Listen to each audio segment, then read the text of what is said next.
Hello sir, कैसे हैं? Hello. मैं बहुत बढ़िया, आप कैसे हैं? हम भी बहुत बढ़िया। पहली बात, मैं और हमारे दर्शक जो भी है वो सब आपको कॉन्ग्रेचुलेट करना चाहते हैं इस स्टॉक के लिए। और हम जानना चाहते हैं कि आपकी क्या सक्सेस स्टोरी है इस स्टॉक को लेकर। सभी को मेरा नमस्कार। मैं गोविंद गुप्ता और मेरा नाम अतिन गुप्ता भी है। और मैं इंडस्ट्री में पहली बार आया हूँ। मैं पहले से राइस मिल इंडस्ट्री का व्यापार करता रहा हूँ, लेकिन इस NH34 जो कि पुराना GT रोड है, ये जब से 4 लेन बना है, NH34 बना है, तो मैंने देखा कि यहाँ पर अलीगढ़ से और कानपुर के बीच में कोई भी ऐसी जगह नहीं थी जहाँ पर बच्चे, महिलाएं और अच्छे जो परिवार है वो वहाँ पर रुक के जो है अच्छा भोजन कर सकें और थोड़ी देर रेस्ट कर सकें। रूम्स व्यवस्था है, और जैसे कि लेडीज और बच्चे हैं, शौचालय की भी व्यवस्था होनी चाहिए। तो हम इस चीज़ों को देखते हुए हमारे मन में विचार आया कि हमें यहाँ पर एक ऐसी प्रॉपर्टी लेनी चाहिए और इस तरह की व्यवस्था हमें लोगों को प्रोवाइड करानी चाहिए। Okay, that's amazing. So guys, आप यहाँ तो एक ही इंटीरियर चेक कर सकते हो। ये बहुत ही ज्यादा मॉडर्नाइज्ड है एंड बहुत ही ज्यादा ब्यूटीफुल है कि मतलब अगर आप ना विजिट करो क्या आप फील करोगे। इसके बहुत ही फोल्डर और बहुत डिजाइन है यहाँ पे, सारे बहुत ही न्यूली डिजाइन से प्लस इंटीरियर इसका बहुत ही ज्यादा बहुत है। तो गाइस, जैसे कि सर ने हमें इतनी सारी डिस्क्रिप्शन दे दी है और आप यहाँ के इंटीरियर देख रहे हैं, यहाँ पे भी मैं आपको इंटीरियर इसका डिस्प्ले कराने वाली हूँ। जैसे कि मैंने इस पर्टिकुलर रेस्टोरेंट पे एंट्री करी थी तो पिछली की बहुत ही ज्यादा अट्रैक्टिव लगा था, क्योंकि आजकल जो है जो पेरेंट्स और जो बच्चे हैं वो बहुत ही ज्यादा अट्रैक्टिव चीजें जब उनको दिखती है, जो उनको लगता है कि अच्छा एप्पल्स तो बड़ा क्लासी है, तो वही जाकर वो बैकवर्ड परफॉर्म करते हैं। एंड वो यहाँ पर अपार्ट फ्रॉम इंटीरियर यहाँ से क्लीनलीनेस बहुत ज्यादा है जो मेजर फैक्टर है हाइजीन का। और कि सर आप बताइए कि मतलब जैसे हमारे कस्टमर्स आते हैं, आप अपनी सीरियल के बारे में हमारे और दर्शकों को बताइए। जी देखिए, क्या है कि हम भी कई जगह गए तो मैंने ये महसूस किया कि रेस्टोरेंट में इंटीरियर में उनकी जो हाइट्स होती हैं वो मैक्सिमम 10 फीट ही होती हैं। मैंने उसको लगभग 15 से 16 फीट किया हुआ है, जिससे हमको ये लगे कि कहीं हम बंद कमरे में नहीं हैं। यहाँ पर यदि हम 200 लोग भी यहाँ पर सेटिंग करते हैं तो मुझको बंद महसूस नहीं होता है, अंदर से उबन टाइप की नहीं महसूस होती है। इसलिए हमने इसकी हाइट जो है वो 15 से 16 फुट की रखी हुई है। और पूरे इंटीरियर में हमने जो है 11 टन के 4 AC लगा रखे हैं, और साथ ही हमने सेटिंग एक जैसी नहीं लगा के रखी है। जैसे आप इस साइड में बात करेंगे एंट्री पॉइंट के लेफ्ट साइड में, तो यहाँ पर सोफा बैक साइड में दे रखा है और आगे की तरफ हमने चेयर्स दे रखी हैं। लेकिन इसी हिसाब से यदि हम सेंटर पे आ जाए तो हमने लेफ्ट और राइट में रिक्शा के लुक में रिक्शा सेटिंग दे रखी है, और ये एक अमेजिंग लुक है जो आपको कहीं नहीं मिलेगा। ये काफी चीज है कि आपका नहीं मिला, स्पेशली हाइवे के रेस्टोरेंट। ये आप देख सकते हैं, ये रिक्शा का सिटिंग है and this is also so comfortable. यहाँ की सीट्स वगैरह पे इसका बहुत कंफर्टेबल है एंड जैसे कि हाई नो का बहुत ज्यादा से आते करते हैं यहाँ की सिटिंग के बैक में सर। और इसके बाद में फिर हमने सेंटर पे एक जो ये दिया हुआ है जिसमें पेड़ पौधे हमने लगा के रखे हुए हैं, इसके चारों तरफ हमने राउंड सोफा दे रखा है और उसके बाद राउंड सीटिंग दे रखी है। यदि कोई फैमिली में 25-50 लोग आते हैं और एक साथ बैठना चाहते हैं तो उनके लिए ये सेटिंग कंफर्टेबल होती है और एक साथ बैठ सकते हैं। और इसी हिसाब से फिर हमने सिंगल चेयर, डबल चेयर का और 4 चेयर का भी सेटअप हमने अलग से बना के रखा हुआ है। लेकिन आपको कहीं से ये नहीं महसूस होगा कि हम एक जैसे ही टेबल में बैठ रहे हैं। जिसको जहाँ मना है, इसको लगता है कि हम कल वहाँ बैठे थे, अगले दिन आया तो यहाँ बैठा, इस तरह से उसे कभी बोरियत महसूस नहीं होगी। हाँ। और इसके बाद में हम बात करें, हमने ऊपर जो किचन बनाया है लाइव काउंटर, इसके ऊपर जो फ्लोर है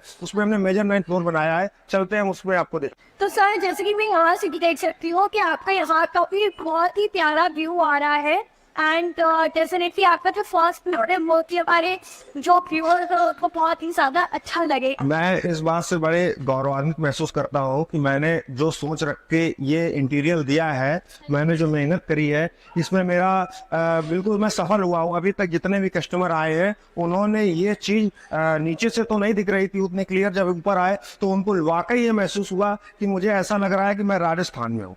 मैंने जो वॉल पेंटिंग दी है वो बिल्कुल मड के पेंटिंग में दी हुई है। यदि आप इसको टच भी करेंगे तो लगेगा कि मड है। तो और इसमें हमने राजस्थान की थीम्स को यहाँ पर लाए। दूसरी चीज, यहाँ पर जो नीचे का टाइल्स वगैरह है वो भी राजस्थान के पत्थर जैसा हमने यहाँ पर लुक दिया है। मैंने भारत की कुछ चीजों को क्या मैं मतलब पेंटिंग में हमने महसूस कराया कि हमारी ये कला पुरानी रही है और ये अच्छी है। तो सर आपका मतलब मेरे पत्नी ख्याल है कि आपकी राजस्थान की तो कहाँ से आया ब्रेन में? कुछ नहीं, मुझे ऐसा लगा कि यहाँ पर एक ऐसा कॉन्सेप्ट होना चाहिए कि यदि हम कुछ मतलब देसी भी कुछ होना चाहिए। अच्छा, मतलब नीचे बहुत ही ज्यादा मॉडर्नाइज्ड है और ऊपर थोड़ा देसी होना चाहिए, गांव का फीलिंग आना चाहिए। देखिए जो लोग अब मैक्सिमम लोग शहर में रहने लगे, अब उनको केवल यादें रह गई है कि हमारे नानी के घर, हमारे परदादा के घर जो है वो कच्चे हुआ करते थे, तो बस याद रह गई है। और आज की जनरेशन जो है वो तो उसे पता भी नहीं है कि मड की दीवार कैसी होती थी। लेकिन आज जो बच्चे आएंगे उनको हम लोग बता सकते हैं कि ये मड की दीवार ऐसी होती थी, इस तरह से वो ऐसा होता था। इसलिए हमने इस तरह का भी लुक दिया जो हमारे यादगार में बना रहे। वाओ, ये तो सही में बहुत ज्यादा अमेजिंग है। एंड ये जगह भी बहुत ही ज्यादा दर्शाती है कि यही से मॉडर्न ही नहीं बल्कि हम लोगों को जो अब की जनरेशन है उसको पहले जमाने की भी चीजें याद रखनी चाहिए, उनको पता होना चाहिए कि कैसा था रोजाना पहले का जमाना जिस पर लोग रहा करते थे। Very nice sir. और गाइस आप ऊपर से भी देख सकते हैं वहाँ का व्यू, और यहाँ से आपको देख के पता चलता है कि ऊपर की मतलब ऊपर एक आप देख लो तो आपको बहुत ही ज्यादा एम्बियंस का पता चल रहा है जो बहुत ही इसका प्लस बहुत ही ज्यादा ऑर्गेनाइज तरीके से रखा गया है। और हमारा जो डाउन फ्लोर है एंड ऊपर वाला भी फ्लोर जिससे में तो बाहर अभी तक होते हैं यहाँ का एम्बियंस फर्नीचर और सिटिंग अरेंज एक्सप्लोर कर लिया है। और कहते हैं खाने की जो स्पेशलिटी है आप देख सकते हैं यहाँ वैरायटी ऑफ फूड सब लगे हुए हैं। और अब बात करते हैं मिस्टर चैटर्जी से, तो मिस्टर चैटर्जी बताइए कि स्पेशलिटी जो आपने प्रेजेंट कर रखा है हमारे व्यूअर्स से भी। हाँ, आपको बहुत मज़ा आएगा। यहाँ पे देखिए चिली इडली भी मिलेगा, यहाँ साउथ इंडियन का पोड़ी इडली भी है, 65 है, उसके बाद सोया चाप है। अच्छा। आपको जरूर ट्राई करना चाहिए, सोया चाप बहुत अच्छा, आप यहाँ की स्पेशलिटी बता रहे हैं। एकदम परफेक्ट। और सुबह आप जब घर से निकले वीकेंड में भी अपना फैमिली को लेके, तो हमारा यहाँ पूरी सब्जी, छोले भटूरे, चाय, लस्सी, जलेबी, ये बहुत सारी चीज़ें हैं जो आप आ सकते हैं, सुबह सुबह नाश्ता कर सकते हैं हाईवे में आके, फिर आप वापस अपना घर जा सकते हैं। ओके और मैं यहाँ पे देख सकती हूँ आप यहाँ पर एक से एक जितने भी आइटम्स लगे हुए हैं सब बहुत ज्यादा ये देखिए, और एक हमारा चीज नगेट्स जो हम इन हाउस बना रहे हैं, लुक एट द प्रेजेंटेशन, है ना। एंड चाट भी है, देखिए ये पूरी सब्जी है, ये कोफ्ता करी है, दाल मखनी है, कढ़ाई पनीर है, नान है, wow look at this, garlic naan excellent. आप सब आइए और यहाँ पे खाइए और खुश हो जाइए। Thank you. गाइस आपको मैंने देखी भी है कहाँ के वैराइटीज एंड इन वैराइटीज आप प्रेजेंट को यहाँ पर दिख रहा है आपको। यहाँ पर आपका जो टेस्ट है वो बहुत ही ज्यादा डिलीशियस है। मेरे को तो बहुत ज्यादा इम्प्रेसिव लगा इसका presentation, taste, so I just love it. तो सर अभी तक हमने आपका एम्बियंस एरिया, आपका वेन्यू पूरा हम लोग एक्सप्लोर कर लिया है। इंटीरियर तो मुझे बहुत पसंद आया है, आई एम श्योर कि हमारे जो व्यूअर्स हैं उनको भी बेहद पसंद आया होगा।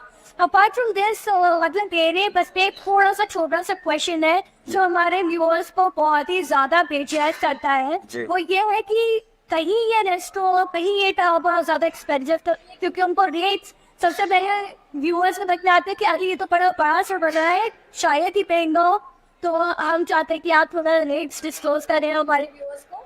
बिल्कुल, ये बात लोगों के मन में आ रही होगी क्योंकि इसका इंटीरियर और एक्सटीरियर इतना प्यारा और इतना खूबसूरत बनाया है कि लोगों को लगता होगा कि ये वाकई महंगा होगा।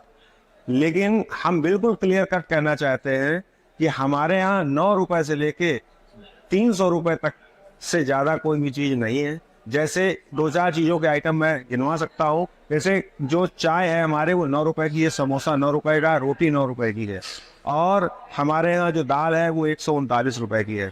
तो इस तरह से आप मतलब मोटा मोटा समझ सकते हैं कि हमारे यहाँ लगभग 75% रेट दूसरे जो स्टैंडर्ड रेस्टोरेंट है उनसे 75% मेरा रेट है, 25% हर हालत में कम है। आप यहाँ से कानपुर की तरफ किसी भी रेस्टोरेंट में जाएंगे उनसे कम 25% मेरा लेस है। और बात रही कि यदि हम सस्ता बेच रहे हैं और इतना महंगा खर्चा है, तो ऐसा बिल्कुल भी नहीं है। मेरा मानना यह है कि यदि हम हाईवे पे अपना ढाबा बनाए हैं, अपना रेस्टोरेंट बनाए हुए हैं, और हमारी सेल आज नहीं तो धीरे धीरे हमारी जब आगे बढ़ेगी तो हमें नंबर्स ऑफ जो कस्टमर हैं वो ज़्यादा मिलेंगे। मुझे कम नफ़ा चाहिए, मुझे कम मुनाफा चाहिए, और मुझे बिक्री ज़्यादा चाहिए। मुझे बहुत बड़े मुनाफा की वो आवश्यकता नहीं। तो दैट्स अमेजिंग, क्योंकि यहाँ की मैंने खुद से केक कार्ड देखा है एंड यहाँ की जो रेट है वो बाकी और जितने भी रेस्टोरेंट्स है, जितने भी ढाबाज है, बहुत ही ज़्यादा महंगी है। सर आप कोई और चीज़ बताइए, यहाँ पे और भी कुछ हिडन टैक्सेस वगैरह कुछ है? हमारे यहाँ जो भी भोजन है उसके ऊपर 5% का टैक्स है, और जो ब्रांडेड आइटम्स है वो इंक्लूडिंग टैक्स है। जो पानी की बोतल या कोक वगैरह है वो इंक्लूडिंग टैक्स आती है, लेकिन जो हमारे पास जो ये भोजन है इसमें 5% टैक्स एक्स्ट्रा है। अच्छा, व्यूअर्स को जानना है कि यहाँ पर जो फूड है और जो क्विजीन शो होते हैं जो आपके अंदर आते हैं, तो आप हम चाहते हैं कि आप उन्हें एक्सप्लेन करें 1 to 1। सो यहाँ से हमारा स्वीट सेक्शन शुरू होता है। इसमें घी का स्वीट्स है, काजू का स्वीट्स है, और ये सब इन हाउस बन रहा है। ये जितना भी यहाँ पे हमारा लोकल क्राउड्स है उसके लिए, यहाँ पे जो हाईवे में जा रहे हैं उनके लिए भी है। जो नियर बाय सराउंडिंग एरियाज में रहते हैं वो अपना सेलिब्रेशन के लिए यहाँ से स्वीट्स पैक करा सकते हैं। बेकरी प्रोडक्ट्स है, जो बेकरी किसी का घर में बर्थडे पार्टीज है उनके लिए भी ये बेकरी का केक्स हम यहाँ से बना सकते हैं। और हम लोग हर रोज फ्रेश बना रहे। We are pure vegetarian, no eggs in bakery, ठीक है। सो मतलब किसी को घर में पूजा भी करना है तो मिठाई के साथ आप केक पेस्ट्री भी दे सकते हैं। राइट।